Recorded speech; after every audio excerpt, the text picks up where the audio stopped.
We are back with Mr. Anders Olsen for the third time. 1, 2, 3. Thank you, Josh. It's an honor. My pleasure. If you really want to have a better understanding as to why I would have him on the show a third time, please refer back to the other episodes. This show is an opportunity for you as the listener and the viewer to understand how our minds work. Anders and I, we have been friends for a while, and we actually had the great fortune of being able to be together in person when I was recently in Stockholm on tour with Roger Waters, and we were going all through Europe. You may have seen some videos on my Instagram in which I had my mouth taped, and I also had this relaxator device, which we're going to talk about a lot. These tools are very important. I love being able to communicate with Anders because we don't always agree on everything that we talk about, which I think is healthy, right? Yeah. Like, we need to be able to have discussions in which we're actually learning something and we're not speaking in a vacuum. I'll shut up. Anders, welcome to the show. Welcome to Simply Walk the Talk. Our bodies and minds adapt to what we do most of the time. If you want to change your body and mind, you must change what it is you do most of the time. This podcast explores all things health, wellness, fitness, lifestyle, and biohacking. Stay tuned as we explore various thoughts, methods, and experiences from a multitude of conversations between our interesting guests and experts through many fields of work. Sit back, relax, and enjoy the show. Simply walk the talk.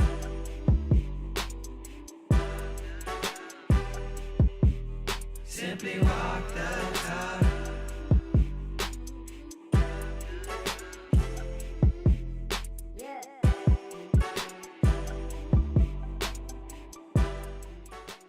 Thank you, Josh. Yeah. So you wanted to come on and kind of discuss some of the latest things you've been working on. And I think maybe the best place to start is with the relaxator, being that we both have this green ribbon around our neck with a whistle on the end. So let's dive into that. The relaxator is really a small little device that may seem like nothing, but it actually does quite a lot for us. It helps us to achieve a calm and low and slow and rhythmic breathing, which makes up for a steady supply of oxygen to your brain and to your body, which at the end of the day, that is what we want more than anything, right? We live from one breath to the next. So oxygen is the number one priority. And what many people do in today's fast-paced society, we tend to switch between holding our breath, which we can all understand does not deliver any oxygen to our body. And then on the other hand, we switch to breathing fast and shallow, but that is also an inefficient way of oxygenating your body. So it's the number one priority to oxygenate your body, and we do it about 1,000 times an hour, move air in and out of the lungs. So we can benefit a lot from turning to our breath and trying to change it in case we have these inefficient breathing habits, which in my view, most people have, or at least I would say that most people have room for improvement when it comes to their breathing. Well said. And why would someone gravitate to something like this, like the relaxator? Yeah, so you can use it in many different situations, which means that you don't need to set extra time aside to do a certain exercise. You don't need to go to the gym. You don't need to hang out on the yoga mat. You can put it in your mouth when you're driving, when you're watching TV, when you're in front of the computer working, or for example, in the bed before getting to sleep, before getting up in the morning. So there are many different situations in your daily life where you can use it. So, for example, if you want to concentrate better, if your brain is constantly racing and you have problems to actually focus on the task at hand, this tool is fantastic because it balances the oxygen and carbon dioxide levels in your body. So we have already talked about the importance of oxygen, but in this case, actually less is more. A lot of us, we take in too much oxygen and we get too stimulated. So oxygen is activating. And if we want to focus and concentrate, we may not need more adrenaline or more oxygen. We may, to find the right balance, just like a car needs the right amount of fuel. It doesn't go better if we give it more fuel. It's just as bad as having too little fuel. So the same with our body and our nervous system, they need the right amount of fuel. And so when we start to breathe low and slow, which we do when using the relaxator, we give the brain the right amount of oxygen. Mm. Yeah. I like the concept of low and slow, and I obviously have a certain understanding with that. The thing that I really love about the relaxator is it's kind of like a conversation tool. And so when I have this around my neck, a lot of times I am reminded of the fact that maybe I should use this more often. When I have it tucked away in my bag, or it's somewhere not within sight, maybe I practice my breathing through my mouth or through my pursed lips, and that's effective as well. Yes. But I like the gamification part of using this, right? So I'm very competitive, and I know that some of your teaching is that we shouldn't be forcing the breath and going too hard with it. But sometimes that's just how I am, right? Like I know that if I was able to do a 30-second exhale followed by a 2-minute breath hold, then I'm going to end up trying to do that even longer when I try it again. And that's just kind of what helps make it fun for me. So I'll just show you here quickly. If you're watching this, you'll see that I'm holding up the relaxator, and it looks cool. It's blue and green, and it's got a little dial on it where you can change the flow of air coming in or out. I mean, obviously we shouldn't be having any air coming in because this is in your mouth, right? And so what you do is you place this in your mouth, you set your setting. So I like to kind of start at around a 3, which, as you can see here, gives you a certain amount of hole opening for the air to go out when you're breathing out. So this tool is designed to slow down the air coming out, the exhale. And I also like to think of this as a really good tool to help build your lung capacity and to teach CO2 tolerance. So a lot of times we freak out when we don't have enough air, and we think the first thing we think is take another air. And a lot of times that's coming through the mouth, and that's a sympathetic nervous system response, fight or flight, which we don't necessarily want. So I'll give you a quick example of how I like to do this. So if I open it up, it's a lot harder to maintain that pressure within the lungs, which is kind of what we're going for. So I'm going to put this all the way open because I'm competitive with myself, right? So here we are. So I put it in. I take a nice inhale through my nose.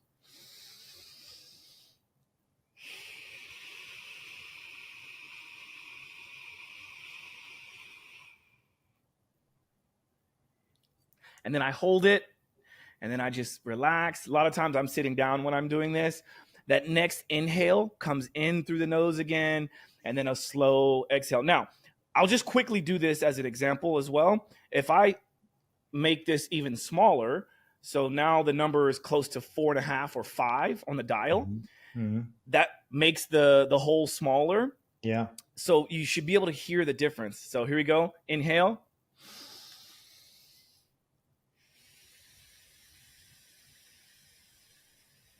Not much sound, Very slow exhale. So as you can probably see or hear, it was much softer sound, even though I was giving it a decent blow. But what I hope you noticed is that I was able to extend that exhale for far longer. So it was approximately, 6, 7, 8 seconds maybe on the first time when the hole was very open. Yeah. I could have easily gone 20 seconds or more.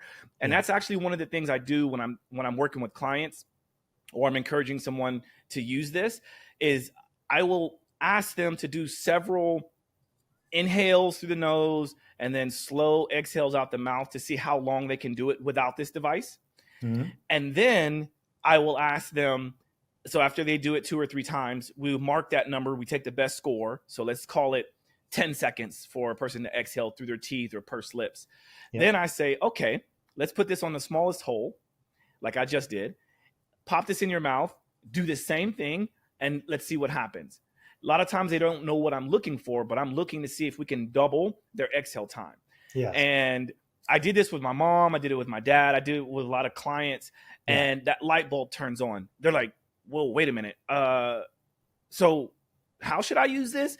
And that's what I love. I love that extra question. Yeah. Yeah, so we do have the Relaxator lung function test, which is similar to what you described. So you have the smallest hole open, you set it at 5, and then you inhale for 6 seconds. That's a really long inhale. And if your lung capacity is not very good, it will be hard to fill your lungs with air. So already there, it will expose that you have room for improvement. So you inhale for 6 seconds, and then you exhale for as long as you can. And then you start the timer when you start the inhale, and you notice the 6 seconds, and if it's 5 or 5.5 or 6.5, doesn't really matter, but around 6 seconds. So you start the timer on the stopwatch on the first second when you start the inhale, and then you stop when you can't do the exhale any longer. So that will be the total, your RLF score, your Relaxator lung function score. I love that. I will apply that. Thank you for kind of wrapping that up in a nice little bundle, because obviously I didn't explain it that way. I didn't know that you had that, but that's great. That's a really good tool with another really good tool. So I'm obviously a big fan of the Relaxator. I've had it for a long time, and I've given it out to many of my friends and a lot of my clients, thanks to you guys. You invited me over to your home, which was beautiful. I had an amazing time. I'm going to play this video. You can actually see the device. You can see us both utilizing it. This is the Relaxator, and Mr. Anders Olsen himself is going to explain why and how to use it. Yeah. So inhale is activation, while exhale is relaxation. So the Relaxator helps you to get into a more relaxed state by extending the exhale. What are the numbers on the side of this thing? Yeah, so there's from 1 to 5. So 1 is the biggest opening and 5 is the smallest opening. Let's set it to 3. Most people start somewhere in the middle. Yep. So we put it in our mouth. Yeah. Inhale through the nose, a soft inhale.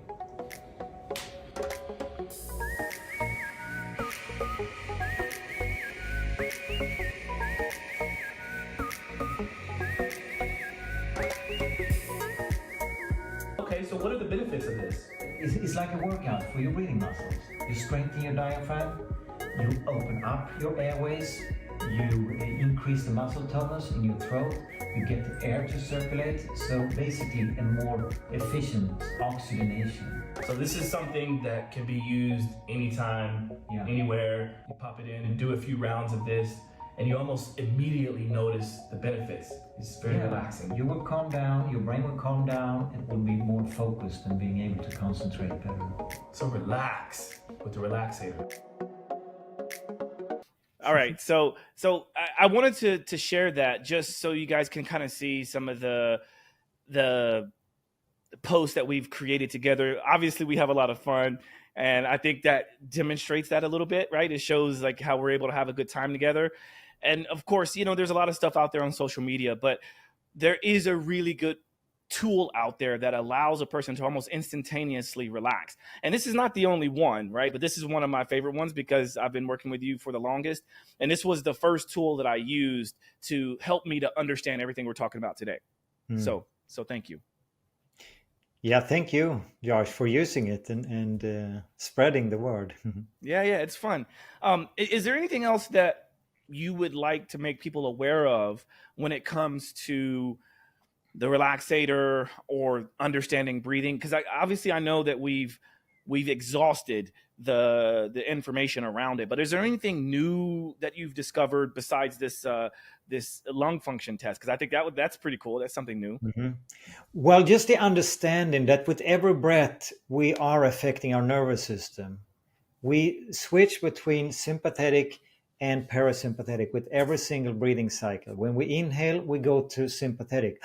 When we exhale, we go to parasympathetic. So, a definition of poor health, stress, anxiety, worry, fatigue is basically that we spend too much time for too long in sympathetic, in fight flight, in activation, in stress, and too little time in parasympathetic, where we recover and heal and repair. So, by turning to our breath, just that simple understanding that it is such a powerful tool to affect our nervous system. It reflects the state of your nervous system, so you're actually able to read your nervous system by checking in on your breath.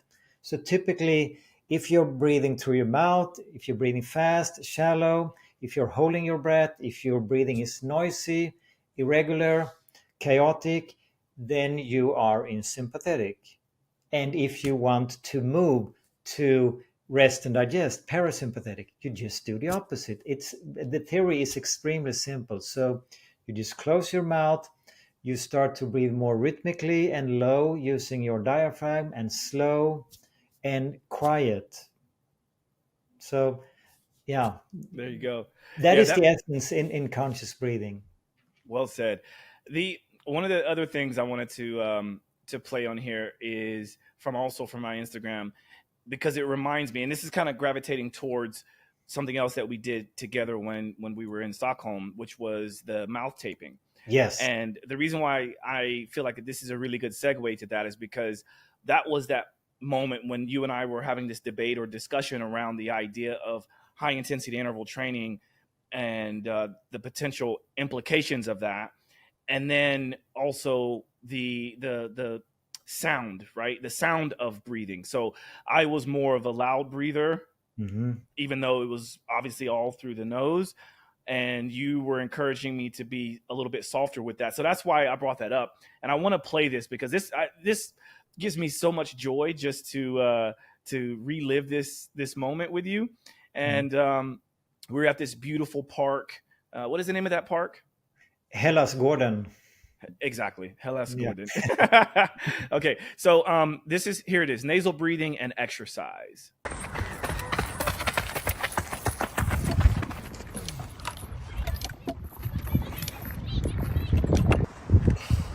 Nasal breathing and mouth taping, I think, allows for a better flow state.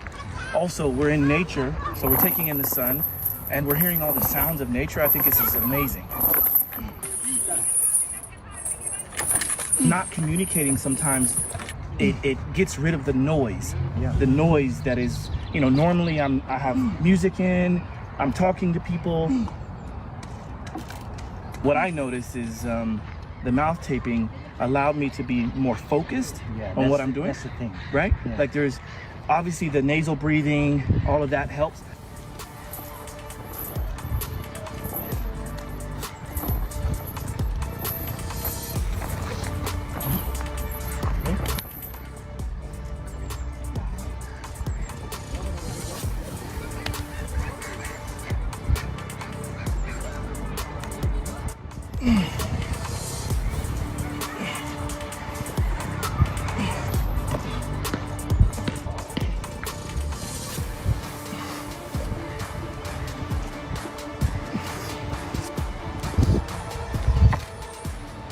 CO2, O2, conscious breathing, mouth taping. Whew, Anders Olsen. Good times. That was not my strongest. But I have improved since. Have you? Did Yeah. you try it again today? Yes, for Oh, sure. good, good. So for those of you that are listening, apologies for the video playing, but Anders and I got a nice little workout, and I showed him some of the playground fitness stuff that I like to play with, and he had some struggles with the balance and whatnot. But as you notice, we have our mouths taped the entire time. Let's talk about that. Let's talk about nasal breathing. Because there's been a lot of chatter on social media around this idea of taping your mouth and if it's beneficial or not. And of course, we're going to get the naysayers out there saying that this is really problematic. But let's discuss that. Yeah. So actually, when we think about it, if we take a step back and look at common exercise regimes, we have high altitude training. People go to high altitude, and then when they come to sea level, they benefit because they have increased their body's the blood's oxygen carrying capacity, because at high altitude there is less oxygen, and when you restrict the oxygen, the body will respond by creating more red blood cells. The kidneys will produce more EPO, and the same goes when you do high interval training. You will actually restrict the oxygen. You're not able to supply the need for oxygen to your muscles. So the body has to compensate, right? And the same if you do the Japanese training regime called Katsu, where you, for example, you restrict the blood flow to your biceps. I'm just pulling this out so people Yeah, see. you have that, right? Yeah, the Katsu device. Yeah, the Katsu. So when you do that, it's the same. You're restricting oxygen. And when you tape your mouth using your nose, it is similar.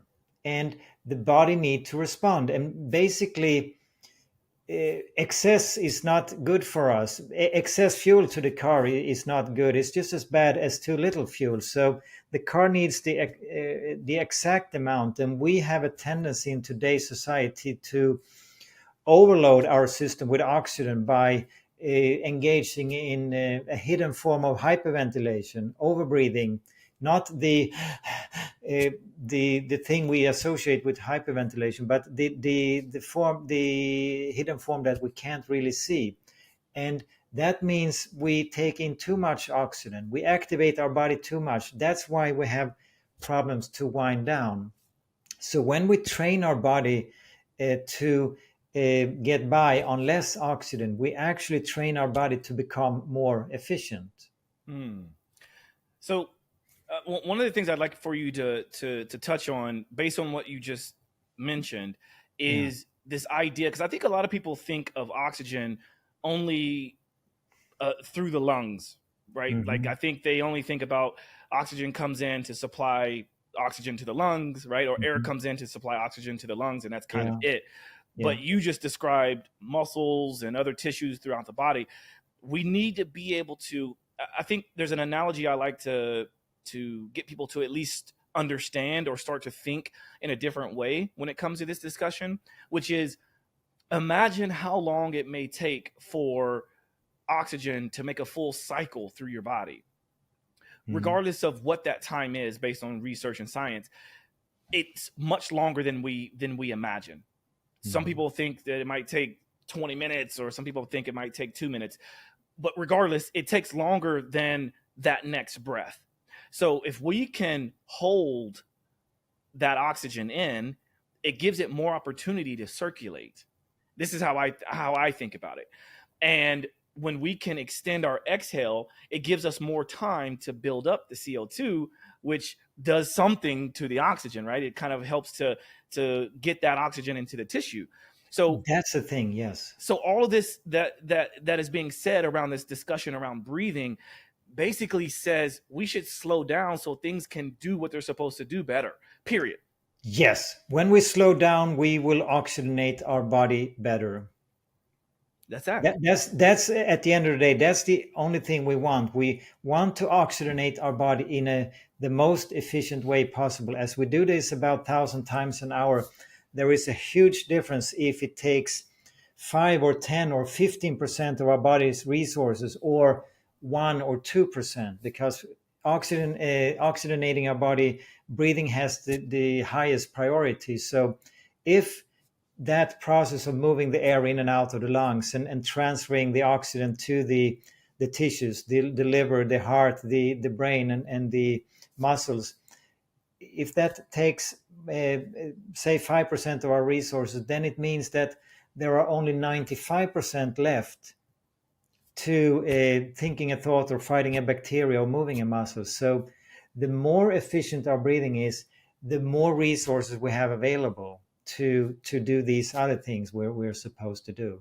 So Beautiful. that is the whole key, to make it efficient. And what it turns out, that even though oxygen is the thing we want more than anything, it is carbon dioxide that paves the way for oxygen. And that is where we have gone a bit wrong. We are so obsessed with oxygen, which makes sense, because if we stop breathing, we will die within a couple of minutes.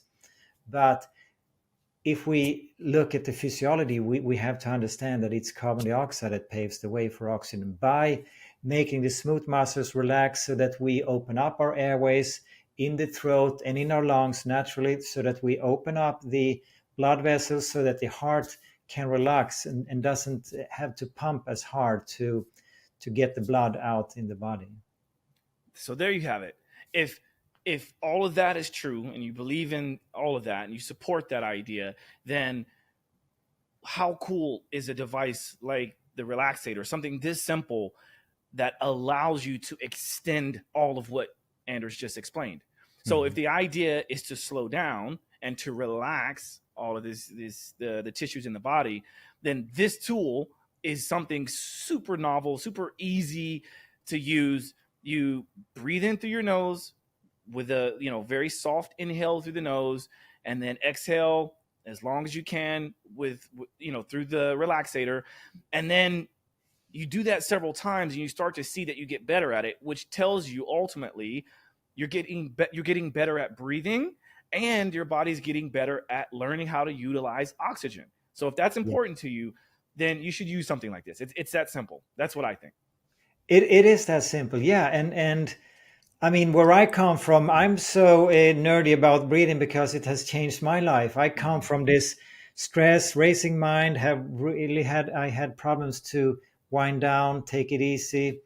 And when I started to calm down my breathing, my racing mind followed. So I could be more present and more relaxed. And when I put this in my mouth, so when most of us, when we are sitting there at our computer and trying to focus and concentrate, suddenly our mind goes, oh, I need a coffee. Oh, I need to call my best friend. Oh, I need a biscuit. I need to go to the toilet. I need this and that all the time.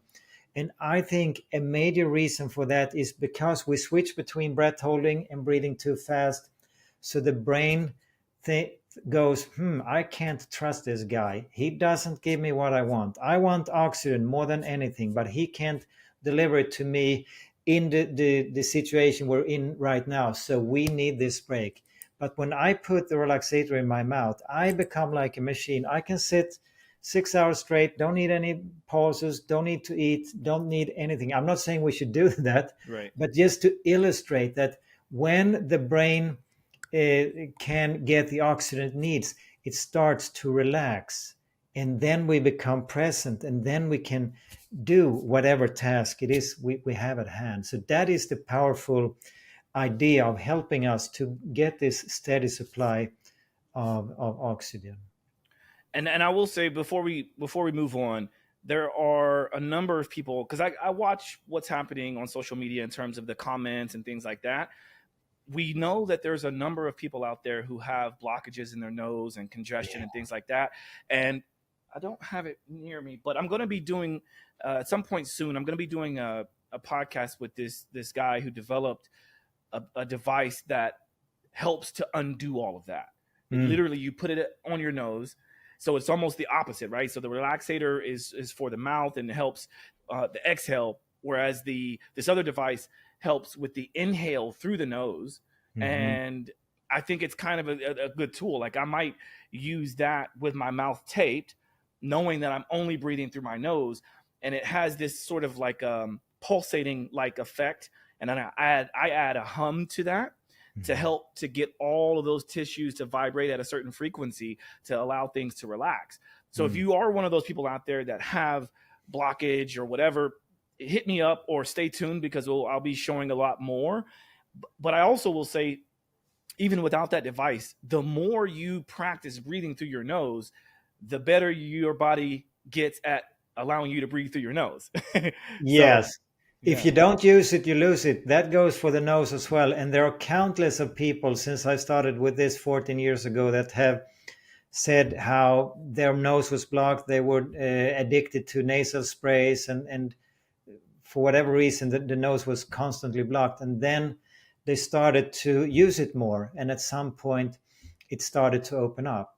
And from my perspective, it has to do with carbon dioxide. When you have imbalance between oxygen and carbon dioxide, which many people do because we breathe fast and shallow, the body, which is very clever, right, figures, how can we stop this dude from lowering the CO2 levels in the body, because they are so important to facilitate efficient oxygenation? Well, we can create narrow airways and we may get the diagnosis of asthma, or we can create a blocked nose to prevent the outflow of carbon dioxide. As a person, in our mind, we don't like that, right? But the body, which is way smarter, sees that this is a defense mechanism. So once we start to slow down our breathing and at the same time start to use the nose more, we will slowly build up the levels of CO2, and that will lead to open airways in the lungs and in the throat as well as in the nose. And then the defense mechanism isn't needed. And the erectile tissue we have in the nose, they will start to get smaller and smaller. There you have it. Let's move on to our movement break. Yeah. I like, so we used to call this the Pomodoro break, which it still applies, but I've recently started to call this movement moment or moments of movement.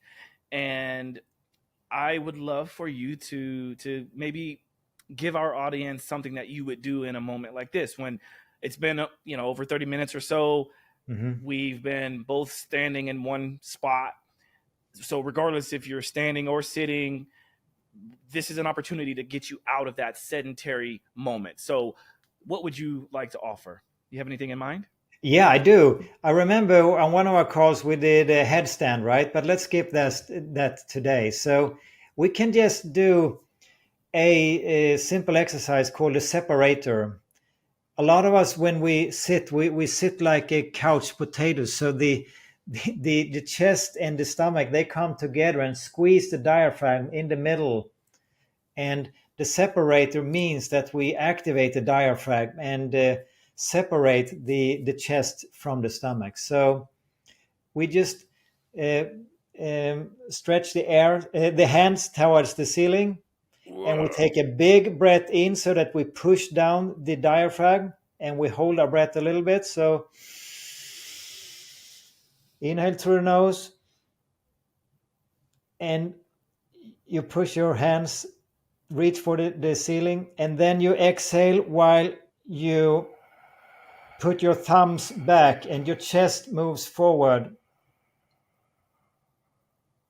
And then you go up again, reach for the ceiling, inhale a big inhale through the nose. Hold a little and then exhale. Thumbs pointing backwards, elbows 90 degrees, chest moving forward.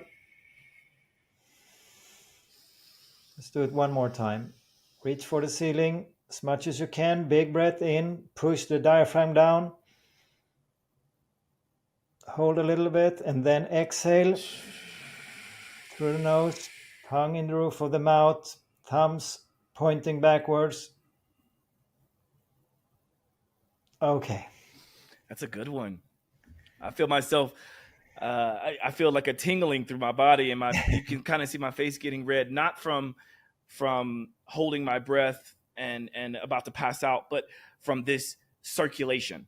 Right. I like the circulation that occurs, and I literally feel this all the way down to just below my knees right now. Like I feel this cooling sensation, or this, I guess you could describe it as like a tingling sensation. And that's something from just doing 3 little breath focuses, right? Focusing on your breath for about three rounds. And that's why this stuff is powerful. It's as powerful as we want it to be, period. Right? It's as powerful as we make it. Yeah. And if you were to check in on your breathing before And after this little exercise, you will probably notice that it's easier for the air to flow, easier for the diaphragm to work, easier to end up with this low breath where we activate the diaphragm, which is by far more efficient than the sympathetic chest breathing. Beautiful. All right, moving on. I would love to go back to another video because now I want to talk about carbon dioxide. I know you're a huge fan of carbon dioxide, and we've obviously touched on it a little bit even in this conversation, and we've talked about it on the other conversations we've had. But now I want to go over some new stuff that you've been testing. So we're going to show some video of the Body Stream, which if you guys remember the videos I posted in this big puffy blue suit, that's the Body Stream, which is amazing because it allows the body to be flooded with carbon dioxide, which is incredible, especially based on what you've been talking about. And then we're going to talk about a new device. So stay with us. This first one is, here we are. There's the big blue suits. All right, here we go. Time to get paid, blow up like I'm blowing up like you thought I would. I'm blowing up. Obviously, that is a fun little video clip that I put together to show people. But that was a time lapse because we spent some time doing that, and then of course we had some fun for social media. To like you amazingly were able to do a headstand in the Body Stream, which I couldn't even do. I got my feet up, I think, like for 2 seconds, and I was down. But obviously, you're a pro at this. But let's talk about the Body Stream and why it's so important. Yeah, so the Body Stream is like a spacesuit or something like that, right? You look a bit funny, and what you do is you fill up this suit with carbon dioxide, which is then absorbed through your skin. And the idea of this product stems from the hot springs that's been around for hundreds and thousands of years, right? The healing benefits of the body when you go into a hot spring for your circulation and your skin and your stress levels has been shown in many different studies. And what they also have found is that the active ingredient, the most important thing in these hot springs, is the high levels of carbon dioxide. So since not all of us have a hot spring in their backyard, we can then bring this treatment to your own home by making this Body Stream carbon dioxide suit. So it is really cool to notice the effect on people. So typically when you go in it and you stay there for 30, 45, 60 minutes, you calm down a lot. You enter into what we call a parasympathetic deluxe state, the la la land, where you we need to go there in order to really heal and repair and recover. That's where many people lack being in that state, and that over time leads to health issues. So when we absorb the CO2 through the skin, it reduces friction. When we lower the CO2 levels in our body, not only do we increase the levels of adrenaline and cortisol and reduce the blood flow to the brain, but we also induce more friction in the throat, in the airways, in the lungs, in the blood vessels, because carbon dioxide has a relaxing, dilating effect on the smooth muscles surrounding the airways and the blood vessels. So when you absorb it through the skin, you reduce some of this friction and these blockages that are a result of the smooth muscles constricting. And that means that the air can flow more freely, the blood can flow more freely, and the heart doesn't have to work as hard. You don't have to take as many breaths per minute. So your whole body can relax. It doesn't have to spend resources like being in a fight and going uphill all the time. And then imagine what could possibly happen. I would think that you've probably done this, but I've certainly done this. Imagine pairing the CO2 dry bath session in the Body Stream with the relaxator or with conscious breathing, right? So like some people get in there and just let it do its thing, and that's perfectly fine. But I like to benefit the most. I want to be as efficient and effective as possible. So I like to use the relaxator while I'm doing my body stream session. Yeah. And then a lot of times what ends up happening is I sort of fall asleep. I kind of take a nap, obviously after I get over the warming sensation of the body. But that's what I wanted to ask you next. What are some of the things that people experience? What are they telling you that they experience when they do their first session or when they've done 10 sessions and beyond? What are they experiencing? Typically, they reduce their stress and they notice that they are calmer. And they also feel that they get more energy.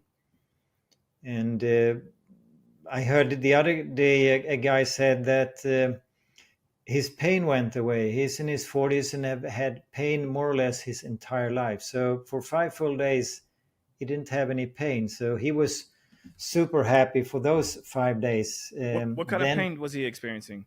Oh, pain. He did immediately after the body stream. He did his stairway test, walking up the stairs.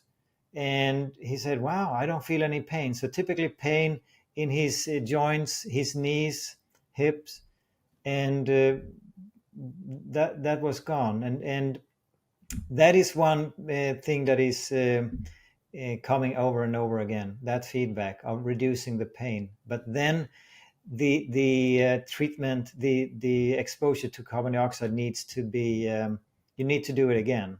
What do you think the sort of like the mechanical action, or what do you think is responsible for that reduction in pain, or the absence of pain in this particular person's situation? What do you think is responsible for that? I think the whole idea is the relaxation of the mind, of our emotions, and our physical body. So in childbirth, there is this expression called fear, tense, pain cycle. The woman is afraid of what's coming and she tenses up, and that increases the pain. And in this vicious cycle, you also have tense and fast, shallow breathing, holding the breath. So in order to reduce pain, we can turn to our breath, which means that we slow it down, which means that we then increase the carbon dioxide. So when we go to our breath and start to breathe low and slow and rhythmically, our whole body will follow. We'll be less tense in our mind, in our emotions, and in our body. So I think that is a huge part of experiencing pain. And we have numerous examples of that, both with the relaxator and with the sleep tape, and with just applying the knowledge in your day-to-day life, slowing down your breathing, and how it has helped reduce the pain, for everything from migraine to fibromyalgia pain to knee pain. So that goes hand in hand with the body stream experiences. And so for those of you that are a little skeptical about how that's even possible, one of the things that I would offer is from my perspective, when I work with clients from like a physical therapy standpoint, when we have pain, we understand that the body keeps the score. So there's certain traumas that are held within various tissues in our body. And so I could understand how that might alleviate some of that tension.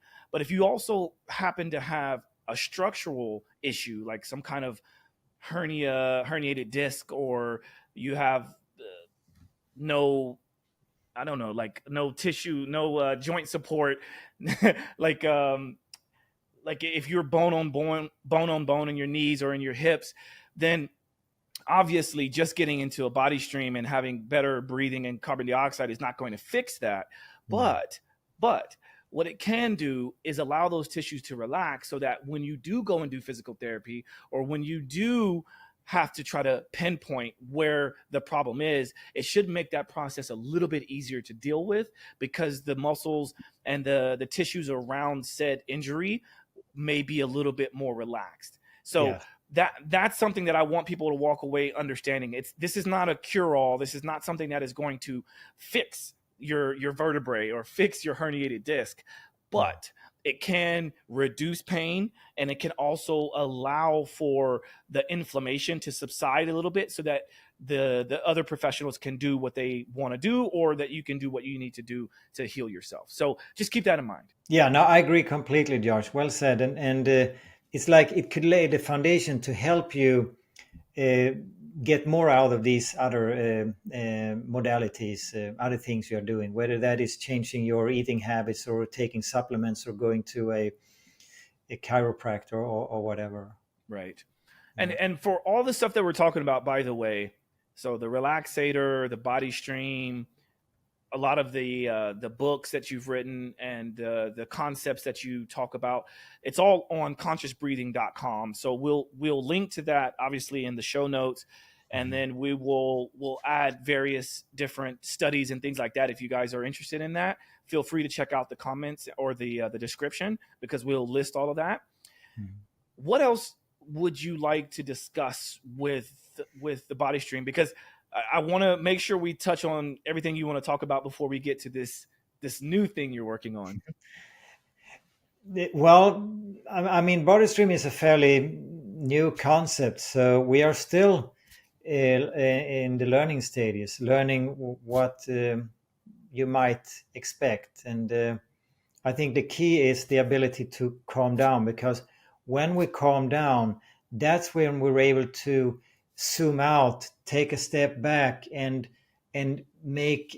start making better decisions in terms of our sleep, and prioritize eating good food and maybe changing our drinking habits, etc. That's how it starts, right? With making small changes. It doesn't matter what I want to achieve. If I even want to go to Mount Everest, it's still one step at a time. We have a tendency, I think, to think that it has to be very complicated. It's impossible for me.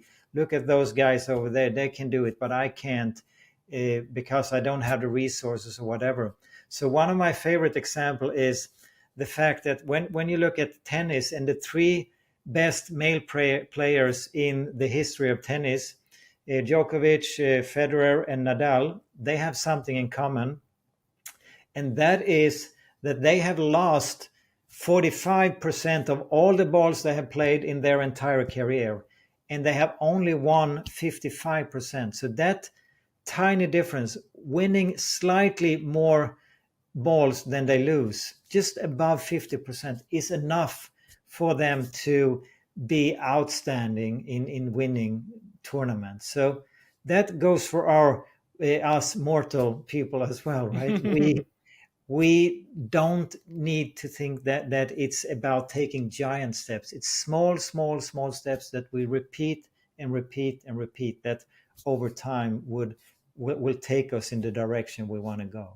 I would like to paint a picture of what it would be like to do a Body Stream session. So whether you're considering to have one in your own home, like I do, like you do, and like many others out there in the world have their own system, let's keep in mind that it's not as simple as just getting the Body Stream and you're ready to go. There's a number of things that you have to have. You have to have a carbon dioxide tank, and whether it's a large one if you're going to always be at home doing it, or you can even get a small travel one, which I've seen you use and I've used myself. But let's paint this picture of what it looks like. So you get the suit. There's one of two sizes. You get inside the suit. You can have your clothes on. Yes. So you can. Yeah, absolutely. Yeah. Because CO2 is going through the clothes. No problem. Great. So you can have your clothes on. You get inside. It's literally like you said, like a, what did you call that? A scuba suit. It's like a scuba diving suit, or like it's sealed, right? It's completely sealed. Yes, and it has to be. One of the uncomfortable bits, which is not so uncomfortable, but I think the most uncomfortable part is having the material around your neck, because it needs to seal off at the neck. Yeah. And you get all the way inside, you zip it up, and then the next thing you do is you extract all of the oxygen.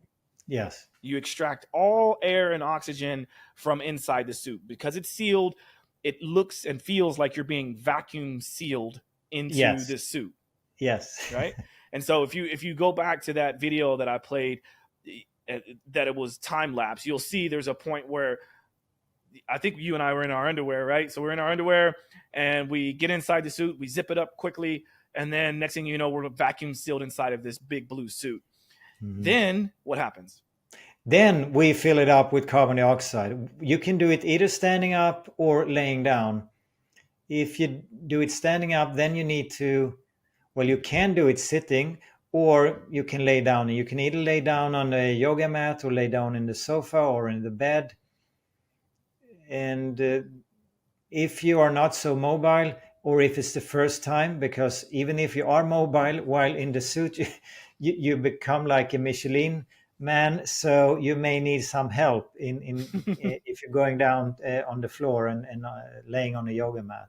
Right. But it's easy to learn after some time for most people, actually, to use the system by themselves. So right. So you get in, you fill up with carbon dioxide until it's fully blown up, or it's fully saturated, and then you disconnect, and then you go and do your thing, right? Like you can sit, you can read, you can practice with the relaxator, you can like what I like to do is I like to sit and listen to a podcast because my head is free, right? So there's also another thing I really love doing, and it's probably one of my favorite things to do, is I take the relaxator, breathe a few times, a few rounds with this until I'm really calm, because there is an initial sympathetic response for me. Okay. Right. Yeah. I have an initial sympathetic response, which is I get in and I pump this thing up and it's like this, and I'm walking around like the Michelin man, like you said. And so that's a little bit like jarring, I think. And then until I can sit down or lie down and do my relaxation session, then I put on Brain Tap. Are you familiar with Brain Tap? No. Okay, Brain Tap is this really cool meditation device that utilizes flashing lights through your eyes. So it has this visor, and it has the earbuds, or over the ear earbuds that also have lights in them. So it has various lights. So it's going through the ear canal, it's going through the lights through your eyes. Obviously, your eyes are closed, and then the headphones are playing binaural frequencies that match the music that's coming, and it matches the lights that are flickering. And so depending on whatever session you choose, whether it's detox or it's, I don't know, like better, less stress, better sleep, whatever you choose, you can do that while you're in the body stream. Yes. And like usually those sessions are around, I don't know, 15 to 25 minutes long on average. And the body stream session, I typically like to do it for around 45 minutes. What is your suggestion there? Yeah, the same for me. 45 minutes and upwards. Last time, a few days ago, I think I did it almost 2 hours because I fell asleep. Oh, good. Yeah. Did you have to refill the CO2? No, I didn't have to. No. Okay, because that's one of the other questions that I had when I was testing this out on my own, utilizing it myself, is I don't know if it's because there's a small leak or if it's because my body is absorbing the CO2. But there's times when it comes down slightly. It's not as filled up as it is when I first start.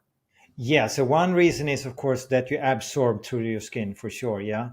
But another reason could be, for example, if we stand up when we fill up the suit, and then when we lay down, they may open up some spots in the throat where there will leak out some CO2. Okay. And is that a problem? No, not necessarily. I wouldn't say so. Okay. You may want to pay attention if you are laying down on the floor. CO2 is heavier than air. So if a lot of CO2 leaks out, that means that the CO2 will stay there on the floor level, and then you may, if you start to inhale too much CO2, that could be a little uncomfortable. Okay, good. So that's the piece that I wanted to touch on before we move to this last piece, because again, like there is with most anything that goes online, we are subject to the naysayers, and there's going to be a lot of stories that have popped up when people did things incorrectly. Maybe they overconsumed CO2. There have been some major problems that have happened. So what we're saying here is if you do it correctly, and it's sealed the way it's supposed to be sealed, and you're doing it properly, then it's almost like nothing can go wrong, really, right? Yes, and we should consider the fact that CO2 is very safe in general because, for example, if you come to the hospital and you're going to have a keyhole surgery in your stomach, they inflate your stomach in order to for the surgeon to have room to do the surgery.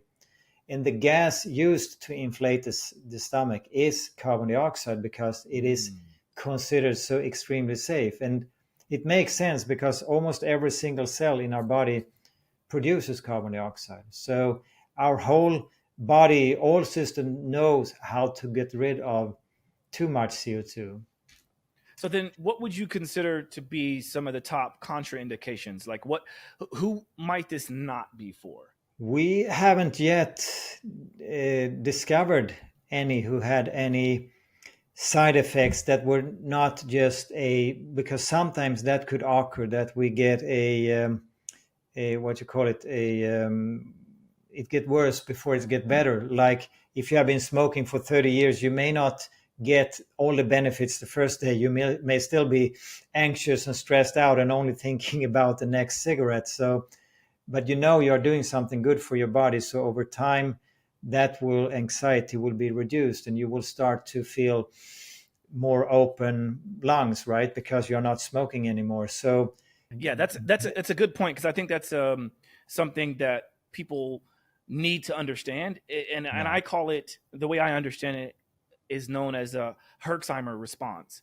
which basically is this extreme detox that may be faster than the body is used to having. And so sometimes these toxins, if you don't excrete them well enough, if you don't get rid of those toxins well enough by sweating or doing sauna or running or whatever, if you don't get rid of it faster than it's being unloaded into your body, then you might get this response that feels as if it actually got worse before it got better.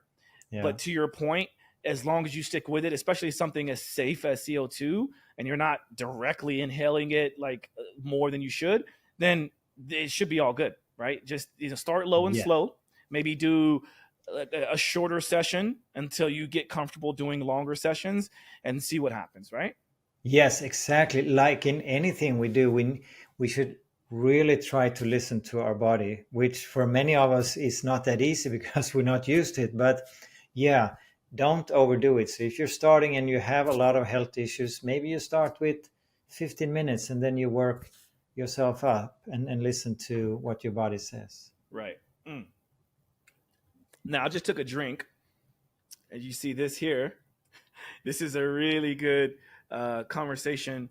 This will allow us to go to the next part of the conversation. So I have my SodaStream.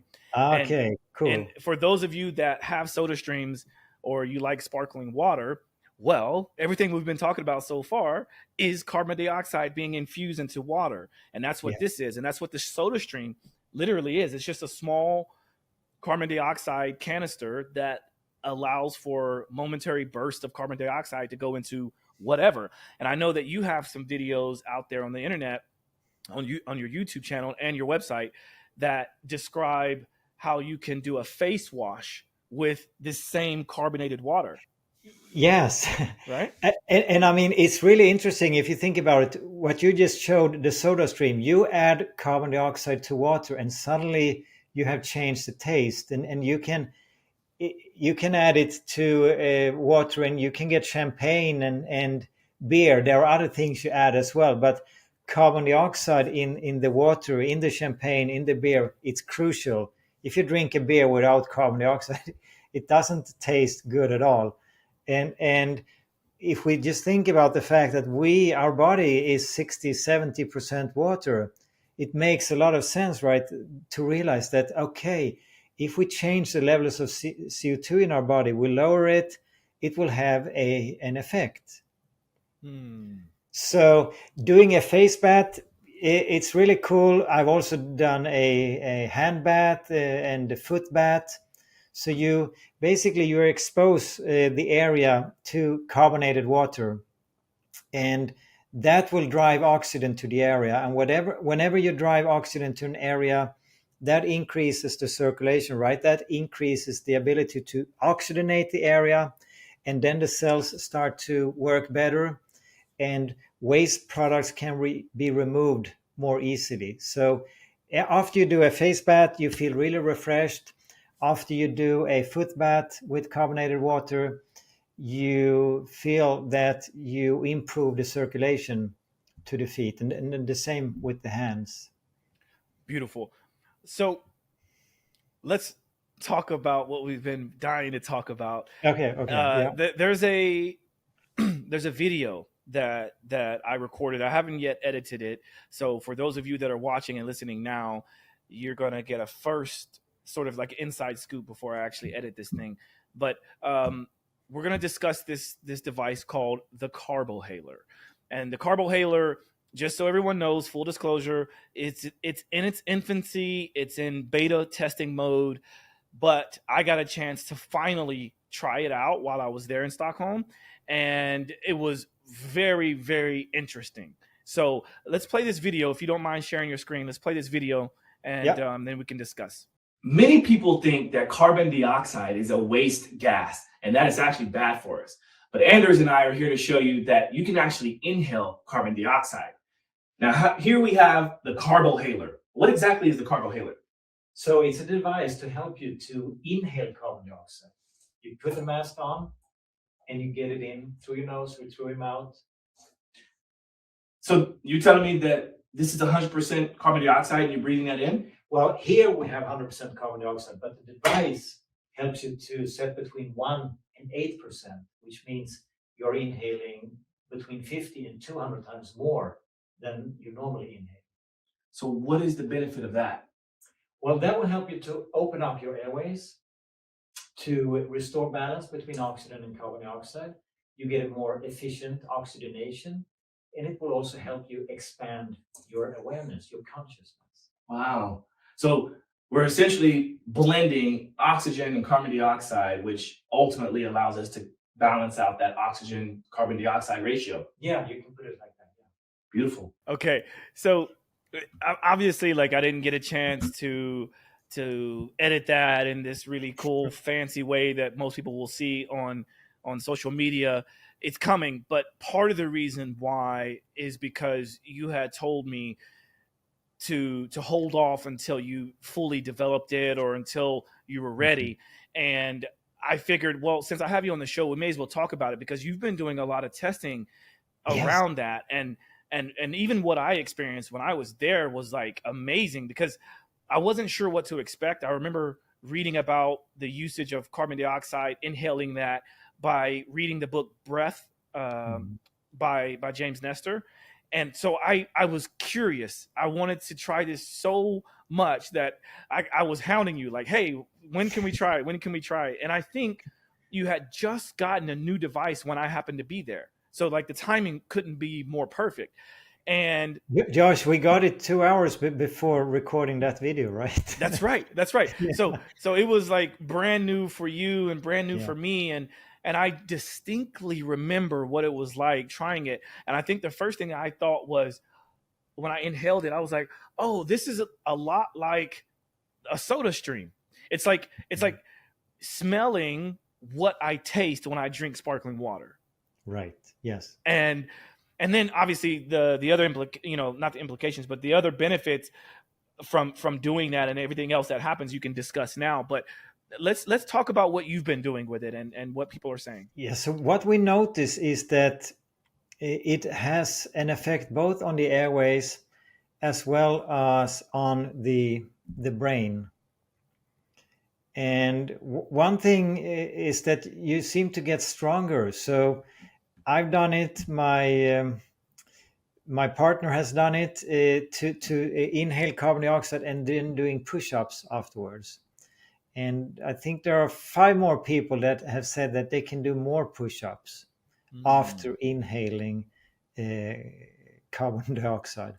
And I could rarely do more than 50 push-ups. I was stuck at 49, and then I kind of gave up. Okay, I had my chance. I did a program for 6 weeks where I really wanted to. This may be the last chance in my life to do over 50 push-ups. I only reached 49, and I was so pissed off. And so just to put things in perspective, so the first time I tried doing push-ups after the Carbohalo, I managed to do 57, which is quite a lot more. And now, a few months later, I can do 70. So I have really done quite a bit of an increase. And Malin, she can do, my partner, she can do 45, That's which is incredible. really a lot for a woman. Yeah, for a woman. That's incredible. And if you don't mind, how old are you again? 54. So you're 54 years old.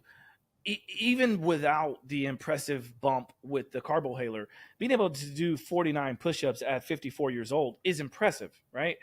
And to then, like you said, to get any bit of a bump, whether it was 2 more push-ups to get you beyond 50 or to get to where you got the first time, it's incredible, because now you're up to what?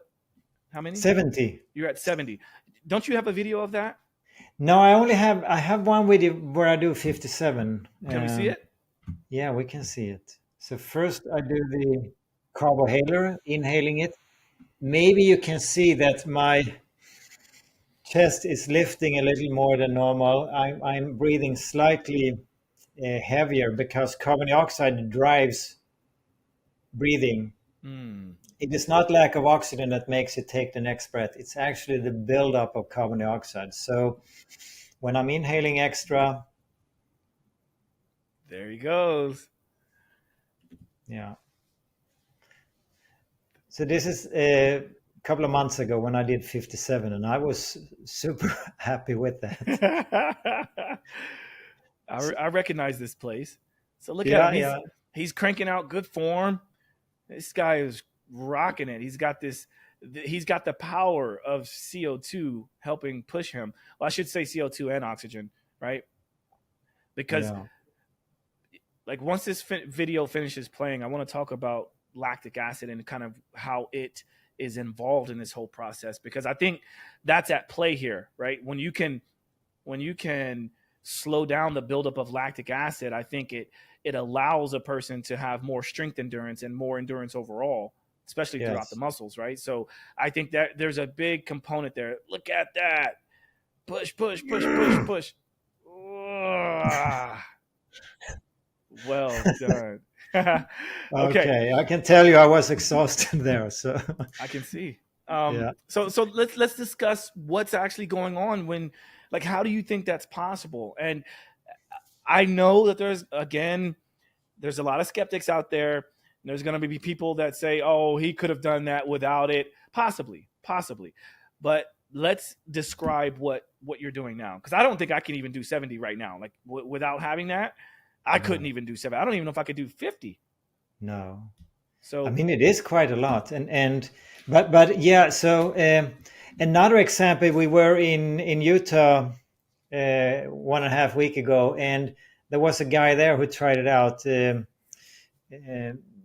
Dr. Mark Allen at Cognitive FX. They are world leaders in. He runs quite a big clinic. There are, I think, 55 employees, helping people with concussions and brain damages. And he was super excited about the Carbohaler because he could see how it could benefit their treatment protocol. And he tried it on himself. He likes to go out for a run and push it. So he goes out for this 4-mile jog, and it's 2,500 feet elevation. So it's quite steep. And during that jog, he stops 5 times and do push-ups, as many as he can. And normally he can do 30 and then 20, and a total of about 110, 115. And when we met, he said, "Okay, now I've done it twice with doing this exercise routine after the Carbohaler, and both times I've been able to do 160 push-ups. First, I started not with 30, but with 50.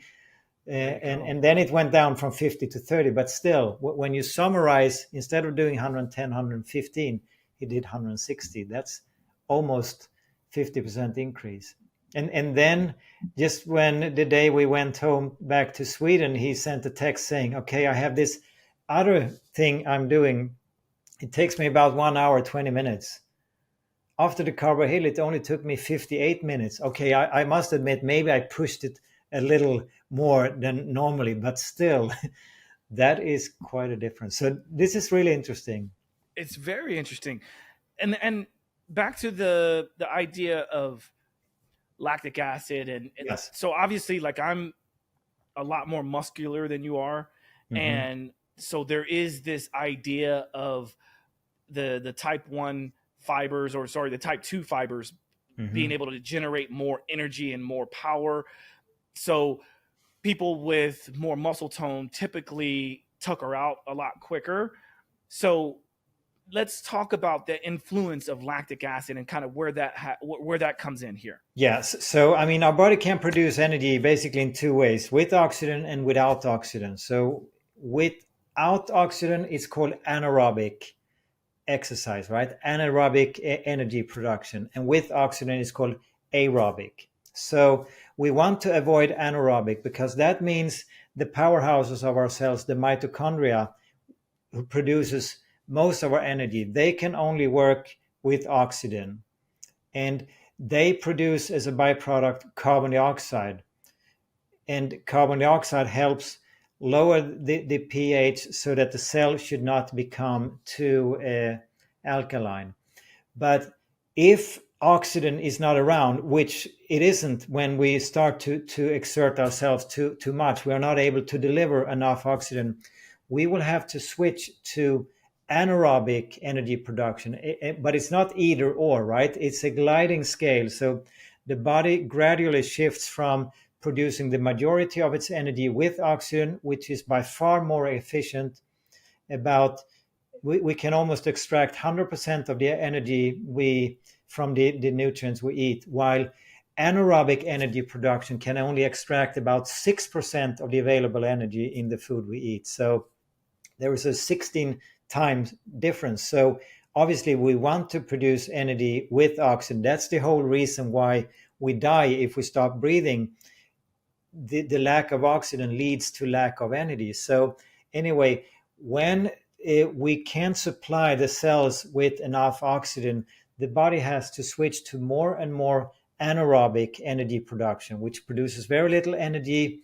And instead of giving off carbon dioxide as a byproduct, it gives off lactic acid to prevent the cell from becoming too alkaline. So lactic acid isn't bad per se, but it has been associated. We see that in studies, when the levels of lactic acid goes up, the endurance goes down, the performance goes down. So, and that coincides with oxygen. So the whole idea, the thing we want more than anything is to oxygenate our cells, our muscles. And if we don't, we have to switch to produce energy without oxygen. And that's a byproduct of that is lactic acid. So when we inhale more carbon dioxide, we facilitate the delivery of oxygen to the cells, right? That's at least the understanding I have. Maybe someone else has another view on it, but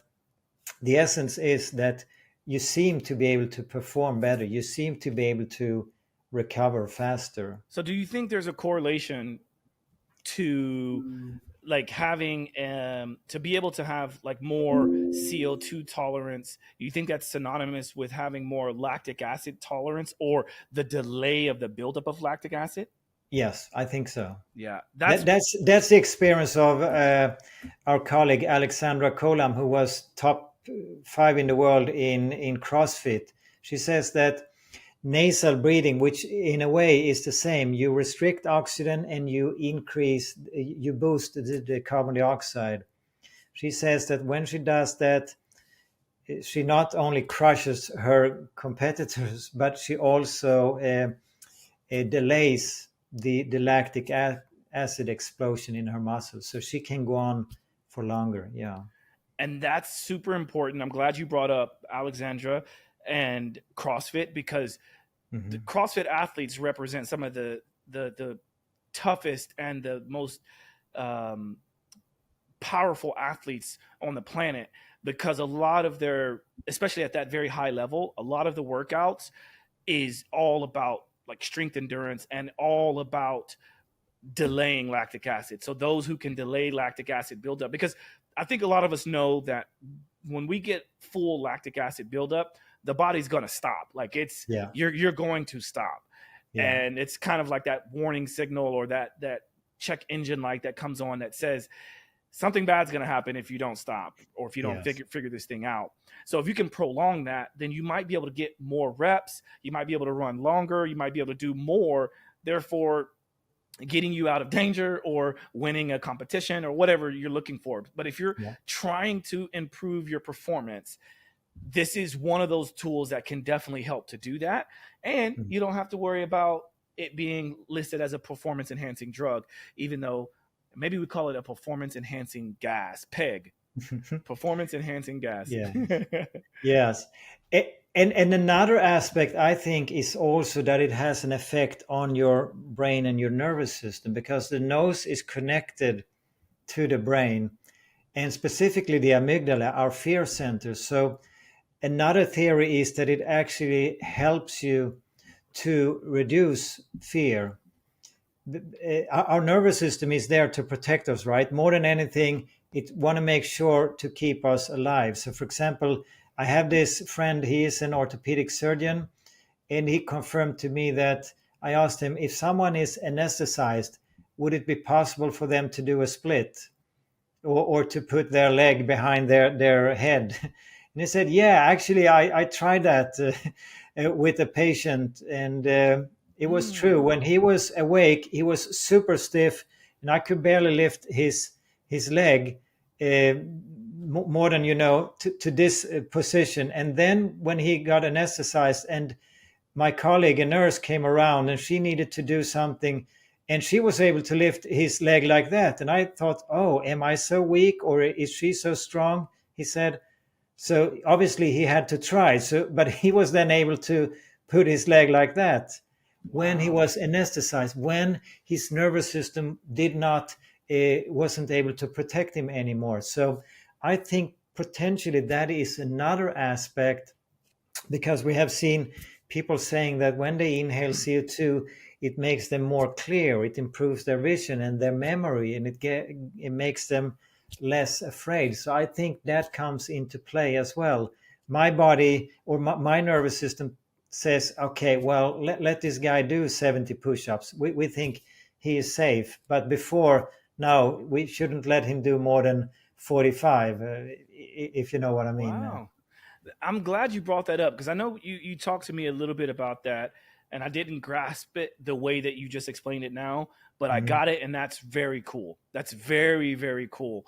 And I guess one question before we move on: what is the relationship between being anesthetized and CO2? Like what's that? What, is it a similar gas? Because I know it's I see. No, there is no relation. I was just illustrating being anesthetized is a way to take away your nervous system control. And when you expose the amygdala, which is located in the brain, that is your fear center. When you expose it to carbon dioxide, it will start to change. I got it. There are a lot of studies showing that amygdala is involved when there is a lot of stress and anxiety and worry. So there is a malfunction in the amygdala. You interpret this little spider as this big. Right.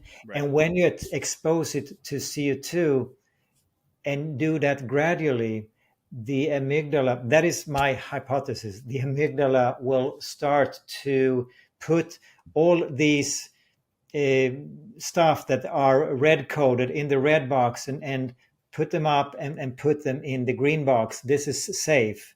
So when we're exposed to a new stimuli, before we may got dead scared about it, and when the amygdala starts to work and operate in a different way, we don't get afraid anymore. And that has actually been a theme since I started with conscious breathing 14 years ago, both on me and on the participants on our courses, that they have said that they are not only less stressed, but they are also less anxious, less worried, less afraid. And I think the low and slow and rhythmic breathing, which gradually, very slowly increases the carbon dioxide levels, while carbohaler increases them a lot faster. But it is the same mechanism, although the carbohaler is a lot faster.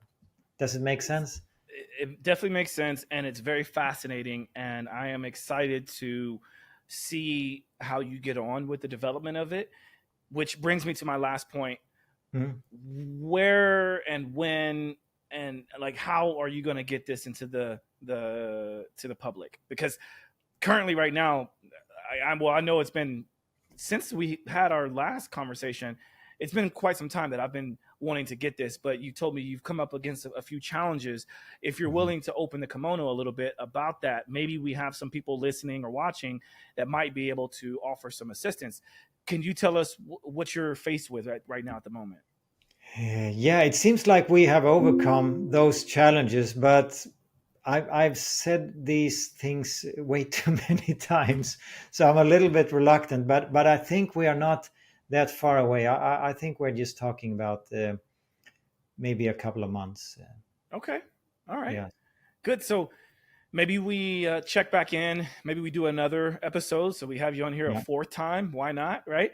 But maybe we can bring you back in to actually dive very deep into it, because I think by then, hopefully, you'll have even more research and people can get more Yeah. excited about it. Because personally, I think that if I had to choose between the Body Stream or the Carbohaler, I probably would go with the Carbohaler because of the footprint. It's a smaller footprint, right? Yeah. But I love the Body Stream for that systemic effect.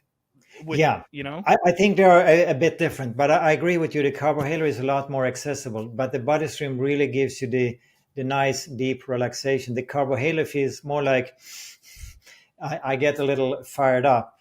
But interestingly enough, when we did one study on the transcutaneous oxygen pressure, which is basically how much oxygen do you have in different parts of your body, when we compared body stream with carbohaler, we had similar effect actually on the oxygen. So if you just think of the fact that we did not supply any extra oxygen at all, we only supplied extra carbon dioxide, either through the mask, inhaling it, or through the skin, absorbing it in the body stream. So when in the body stream, the person trying it out, his oxygen pressure on his shoulder increased from 26 millimeter of mercury.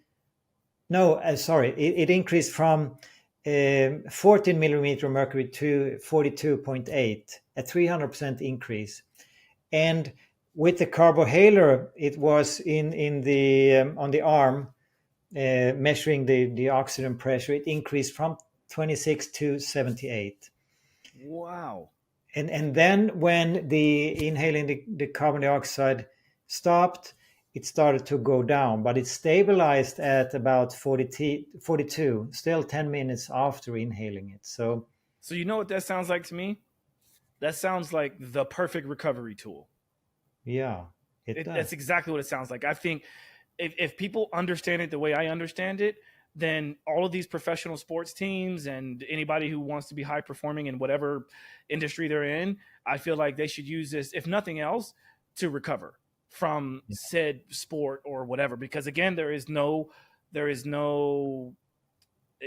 not illegal. It's not a performance enhancing drug. It's not like the stuff that they use in what is that stuff they use in the Tour de France, EPO. It's not EPO.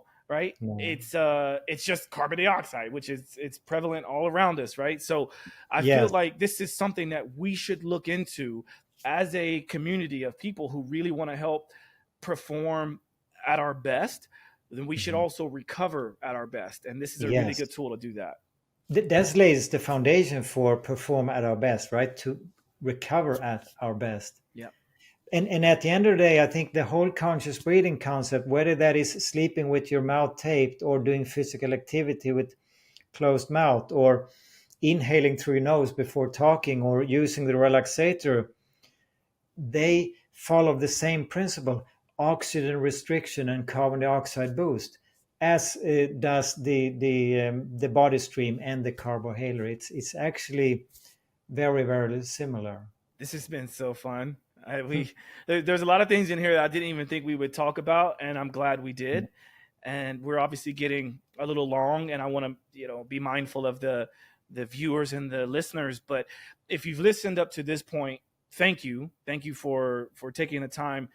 I'm trying to be as authentic as I can when it comes to bringing people on that are doing cool things, whether that comes from the biohacking space or that is musicians or comedians or whatever. I'm going to continue to explore all that I can and try to share that with you.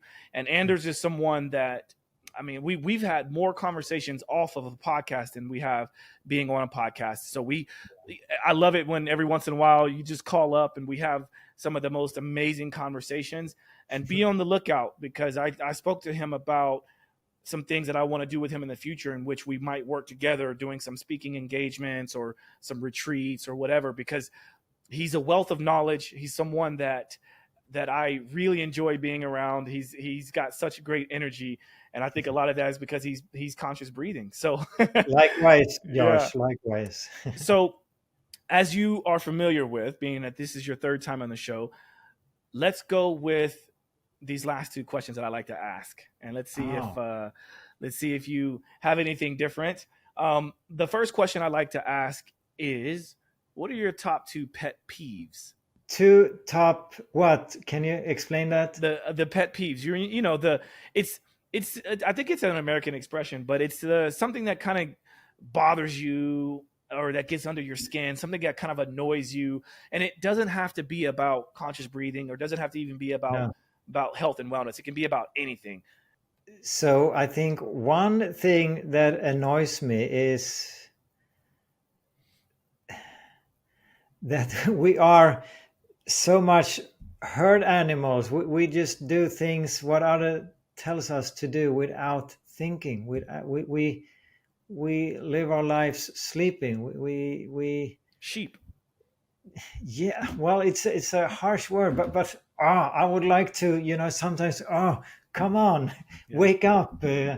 What are you doing on this planet? Why are you here? What do you want to achieve? What is important for you? Are you living your life, or are you living someone else's life? Your parents, or your media, or your friends, or whatever. What do you want? What is important for you? That's a More engagement, yeah. That's a really good one. And in fact, I think that will suffice the pet peeves one, because again, you've been on here more than twice. So this is your third time here. So I think that's good enough. Like I don't even want to harbor on the negativity, so to speak. And usually pet peeves is kind of seen as being negative, but I like to bring it up so that we get moments like you just expressed, which is true. Like, I think that we should be a little bit more aware, or a lot more aware and conscious of what we're doing in life, right? Like, if you're just following what your spouse or your boss or what you see on social media, if you're following that, like, what's the point, really? Yeah. So well done. My last question, and I'm sure you have a good response for this. What is something you are most grateful for? Something I'm most grateful for.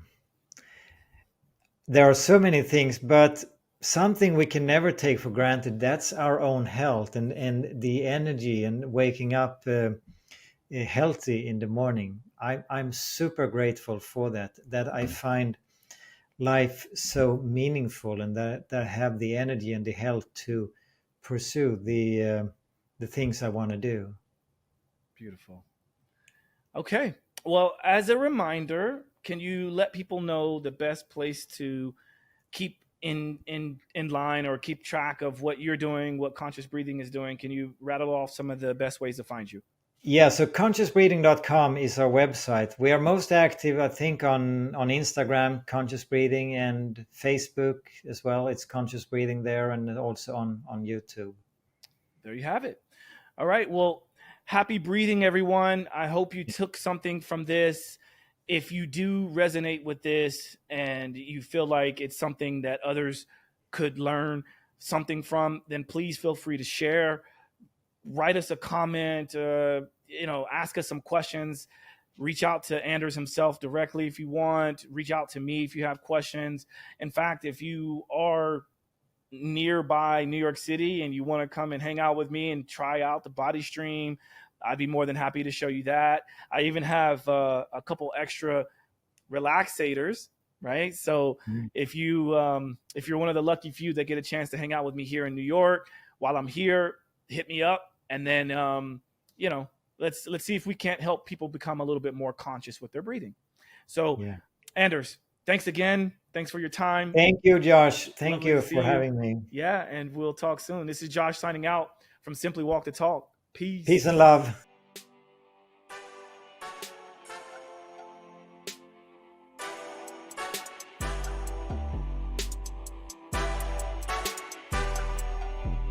Simply walk the talk.